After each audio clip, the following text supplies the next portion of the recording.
नमस्कार दोस्तों, कैसे हैं आप सब? आई होप कि आप सब मज़े ले रहे होंगे। और आज का जो हमारा वीडियो रहने वाला है, हम आज की वीडियो में डिस्कस करेंगे हमारे जो लीगल ज़ैर्गॉन है, मतलब कि यहाँ पे जो टर्म्स हैं बेसिकली, कुछ आप कह सकते हैं टर्म्स लेके आए गए हैं लैटिन वर्ड से।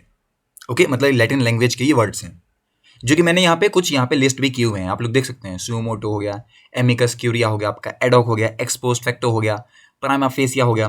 तो ये सब हैं हमारे वर्ड बेसिकली। ये वर्ड की मीनिंग क्या है, इन्हें हम क्यों इस्तेमाल करते हैं, ये सब कुछ मैं आपके साथ डिस्कस करूंगा। मजा आएगा आपको इस वीडियो को देखने में, काफ़ी इंटरेस्टिंग और इन्फॉर्मेटिव ये वीडियो रहने वाली है। और इसके बाद आप लोग अंदाज़ा लगा पाएंगे कि आखिर किस तरीके से जो टर्मिनोलॉजी है उसे बताया गया है, क्योंकि जानना बहुत ज़रूरी है कि आखिर जो वर्ड्स हम लोग यूज़ कर रहे हैं हमारे कॉन्स्टिट्यूशन में, हमारी जो लीगल प्रोसेस है वहाँ पे, तो वो टर्म्स आए कहाँ से हैं। ओके, समझ में आ गया आपको? तो चलिए अब स्टार्ट करते हैं आज की वीडियो और एक करके इन सभी शब्दों को समझते हैं और पढ़ते हैं। लेकिन उससे पहले बता दूं कि 22 दिसंबर से जो आरंभ बैच है वो चालू हो जाएगा। आपके लिए यहाँ पे 0% की EMI भी अवेलेबल है। साथ ही दोस्तों आपको बता दूं, मैं टेस्ट सीरीज अवेलेबल है आप लोग के लिए। ओके, बहुत नॉमिनल प्राइसेस में आप लोग ले सकते हैं। IRMS के दोस्तों यहाँ पे जो क्लासेस हैं, जो बैच हैं, वो चालू हो जाएंगे आपके 18 दिसंबर से, यानी कि आज से। और आज ही दोस्तों सुबह 11 बजे आपका रहने वाला है स्टडी IAS कोड यूज़ करके, जहाँ पे आप एनरोल कर पाएंगे अनअकैडमी अल्ट्रा कॉम्बैक्ट में। फ्री इंटरव्यू गाइडेंस प्रोग्राम भी आप लोग के लिए अवेलेबल है। देखिए, जैसे कि आप लोग को पता है, ओके, आप लोगों को पता है कि इंग्लिश कितनी बढ़िया लैंग्वेज है और कितनी ज़्यादा यूज़ भी की जाती है। एक्सेप्टेबल लैंग्वेज है, मतलब कि लोग यहाँ पे, हर तरह के लोग यहाँ पे इसे यूज़ करते हैं और कई सारे लोग इसे बोलते भी हैं।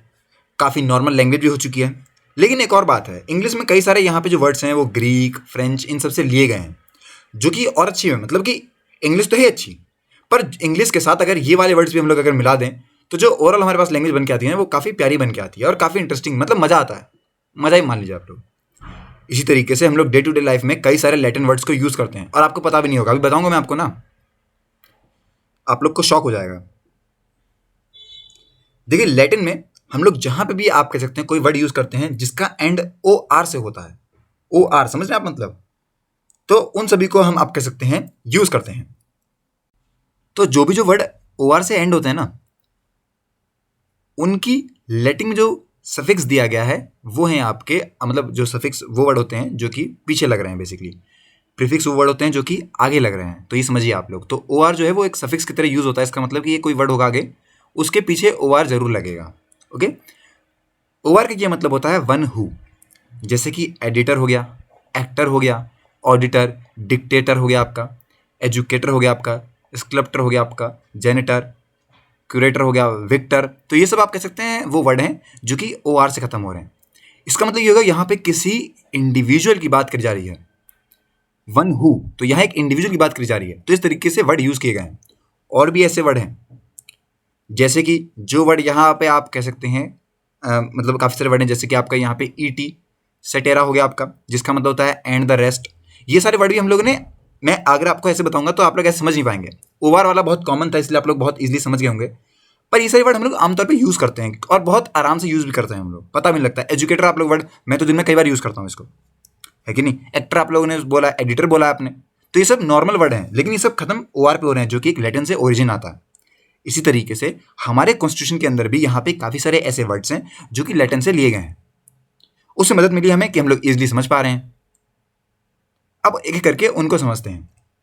सबसे पहले आता है सुयो मोटो। ये तो आप लोगों ने बहुत बार सुना होगा, मतलब कि ये तो मैं बता दूं कि मैंने खुद ने बहुत बार सुना है, तो आप लोगों की ऑब्वियस सी बात है, भाई आप तो पढ़ने वाले बच्चे हैं। इसका मतलब होता है on its own motion, on its own motion. High court हो गया, सुप्रीम कोर्ट हो गया भारत के, इन सभी ने यहाँ पे कॉन्स्टिट्यूशनली मैंडेटेड करवाया है कि ये क्या करेंगे, ये प्रिजर्व रखेंगे fundamental rights of the individual, और अगर उनका फंडामेंटल राइट कहीं पर भी उसको हानि होती है तो ये उसके खिलाफ एक्शन जरूर लेंगे। ओके, ये बातें बताई गई हैं, समझ में आएगा आपको। कोई अगर गलत चीज होती है तो उसके खिलाफ भी एक्शन लिया जाएगा। और ये सब किसके अंदर लिया जाता है? ये सब लिया जाता है सुयो मोटो के अंदर। अगर ये वर्ड यूज किया गया तो इसका मतलब आप लोग बहुत इजी समझ सकते हैं कि इसका मतलब यही है कि किसी एक इंडिविजुअल के राइट्स को सेव करने की बात करी गई है। दूसरा वर्ड आता है एमिकस क्यूरिया। इसका आप कह सकते हैं, कई बार हम लोग शॉर्ट में एमिकस भी इसे यूज करते हैं, और इसका मतलब होता है फ्रेंड ऑफ द कोर्ट। कई बार ऐसा होता है दोस्तों, देखिए अगर हम कोर्ट की बात करें तो कोर्ट का दोस्त कौन हो सकता है? एडवोकेट, ऑब्वियस सी चीज है। कोर्ट का दोस्त एडवोकेट हो गया। कई बार ऐसा होता है जो कोर्ट है वो अपनी तरफ से अपॉइंट करवाता है एडवोकेट। कोई एक ऐसा केस आ गया जहां पे आप कह सकते हैं एक व्यक्ति के पास नहीं है कुछ, आप कह सकते हैं फैसिलिटीज या कुछ भी नहीं है उनके पास, तो कोर्ट उनको ये मौका देता है कि भाई हम आपको कोर्ट हम हैं आपकी तरफ से, और हम ये आपको आप कह सकते हैं देते हैं अधिकार कि आपका एडवोकेट आपकी हमारी तरफ से दिया जाएगा, जिससे कि उस केस के लिए असिस्टेंस हो सके। समझ में आए? तो एमिकस मतलब होता है फ्रेंड ऑफ द कोर्ट। तो इस तरीके से इसका मतलब ये हो गया कि आप लोगों को कोई एक केस है वहां पे कई बार मोरबी केस में देखा गया था, गुजरात हाईकोर्ट की तरफ से यहाँ पे लेके आए गए थे, वहां भी देखा गया। ओके, और यहाँ पे आपको कोई भी एक्सपेक्टेशन नहीं होती है मॉनेटरी कंपनसेशन की, पैसा नहीं देना है, अपॉइंटमेंट रहती है, वो भी किसके लिए रहेगी? Acknowledgement of the professional competitions and integrity के साथ काम किया जाएगा। कोई चीटिंग नहीं होगी। आपने पैसा नहीं दिया तो इसका मतलब ये नहीं कि आप लोग के मतलब कम ध्यान दिया जाएगा या फिर ये चीजें नहीं होंगी, इस चीज का ध्यान रखा जाता है। और ये सब आता है किसके अंदर? एमिकस क्यूरा। तो ये वर्ड हम लोग तभी यूज करते हैं, और ये कहाँ का वर्ड है? लैटिन वर्ड है, जिसका मतलब क्या होता है? Friend of the court. फिर दोस्तों हम लोगों ने कई बार एडहॉक यूज किया है। एडहॉक हो गया इज द यूबिक्यूटस। इसका मतलब होता है for the present matter of the situation, अभी के टाइम में क्या चल रहा है। इसको एडहॉक एक कमिटी है जो कि सेटअप करी गई थी कि कैसे हम लोग डिस्पोज कर सकते हैं पर्टिकुलर मैटर को, तब यहां पे आप कह सकते हैं होता है। फिर कई बार हम लोग ने सुना है कि किसी अगर इंसान को यहाँ पे पनिश किया जा रहा है तो उस टाइम पे यूज किया जाता है एक्स पोस्ट फैक्टो। इसका मतलब होता है relevant law came after the crime was committed. कोई क्राइम हो चुका है, उसके बाद जो काम किया जा रहा है वो आता है। समझ आ गया? X post facto. अगर और मीनिंग में जाए तो इसका मतलब होता है आफ्टर द फैक्ट और इवेंट, और रेट्रोएक्टिव। आफ्टर द फैक्ट और इवेंट मतलब एक काम जब हो गया है उसके बाद यहाँ पे जो लॉज लग रहे हैं उसके हिसाब से उसको यहाँ पे जो भी कार्रवाई वो करी जाएगी।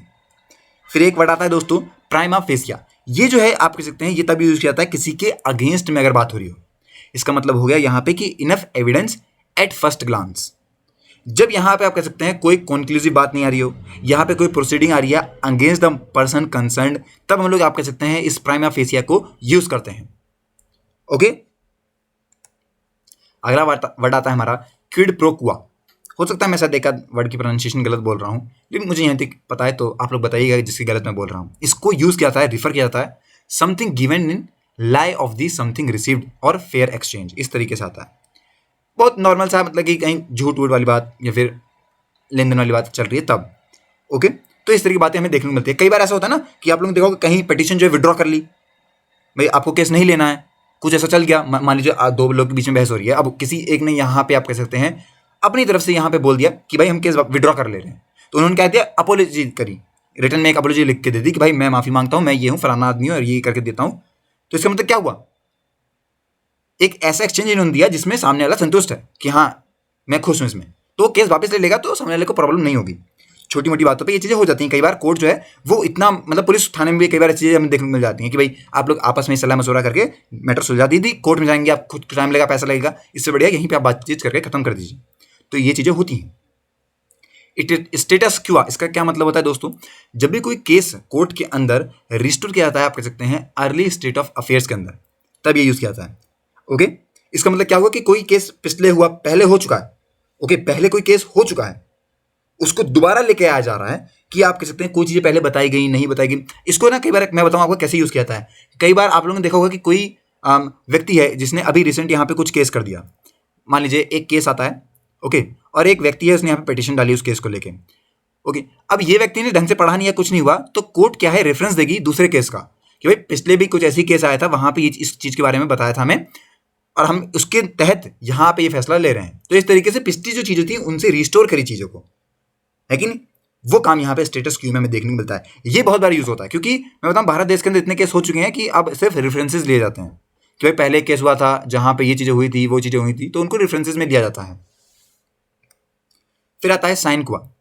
ओके, साइन क्वा नन नाम है बेसिकली इसका पूरा। इसका मतलब होता है कोई भी ऐसी चीज जो कि इंडिस्पेंसिबल है, प्री रिक्विजिट जिसे कहते हैं ना, प्री रिक्विजिट का मतलब क्या हो गया कि पहले से ऑलरेडी ये चीजें होनी चाहिए आपके पास। प्री रिक्वायरमेंट आप लोग जो वर्ड यूज करते हैं ना, वो चीज यहाँ पे आप मान सकते हैं। फिर दोस्तों यहाँ पे एक वर्ड आता है जिसका मतलब है जेटिसन। ओके, जिसका ही आप लोग ये मान सकते हैं कि एक ऐसा लीगल टर्म जो कि लेके आ जाता है, आप कह सकते हैं little sense to the common man. Okay, मैं बता दूं ये जो फ्रेज है लैटिन का, ये यहाँ पे आप कह सकते हैं अगर मीनिंग की तरफ जाएं तो मीनिंग का मतलब होता है मच इन लेस। आपको कई सारी बात बहुत साधारण शब्दों में कह दी। वन वर्ड सब्स्टिट्यूशन आपने पढ़ा है, वन वर्ड सब्स्टिट्यूशन आप लोगों ने देखा होगा यहाँ पे, तो एक वर्ड यहाँ पे यूज कर लेते हैं। कई बार होता है ना, जैसे आप लोगों ने यहाँ पे कई चीज़ें सुनी होगी, यहाँ पे एंथ्रोपोलॉजी हो गया, स्टडी बायोलॉजी हो गया, तो ये सब वन वर्ड सब्स्टिट्यूशन ही तो है। तो कुछ इस तरीके से भी यहाँ पे इसकी बात कही गई है। फिर आता है PS, post script. Post script का मतलब क्या होता है दोस्तों? Written after. ये आपके साथ लैटिन वर्ड था जिसका नाम था पोस्ट स्क्रिप्टम। पोस्ट स्क्रिप्टम मतलब एक वर्ड था, वहां से लेके आया गया पोस्ट स्क्रिप्ट। इसका मतलब यही होता है दैट रिटन आफ्टर। ओके, तो जो भी यहाँ पे चीज़ बता दी हैं उनको लिख दिया गया। कब लिखा गया? बाद में लिखा गया, तो ये बता दिया यहाँ पे। इस तरीके से हम लोग इन वर्ड्स को यूज करते हैं अपने कहाँ पे? लीगल लैंग्वेजेस में। जो लीगल केस कॉन्स्टिट्यूशन में हो गया वहां पे हम लोग यूज करते हैं। आमतौर पे इनका काफी ज्यादा इस्तेमाल होता रहता है, इन सभी वर्ड्स का जो मैंने कवर किया है। अब आप लोग को मुझे कमेंट सेक्शन में बताना है दैट कि आपको कितने वर्ड समझ में आए और कौन कौन से वर्ड में आपकी ज्यादा रुचि लगी। ओके, तो चलिए दोस्तों, आज की वीडियो के लिए इतना ही। मिलते हैं नेक्स्ट वीडियो में और भी टॉपिक के साथ। Till then take care and have a nice day.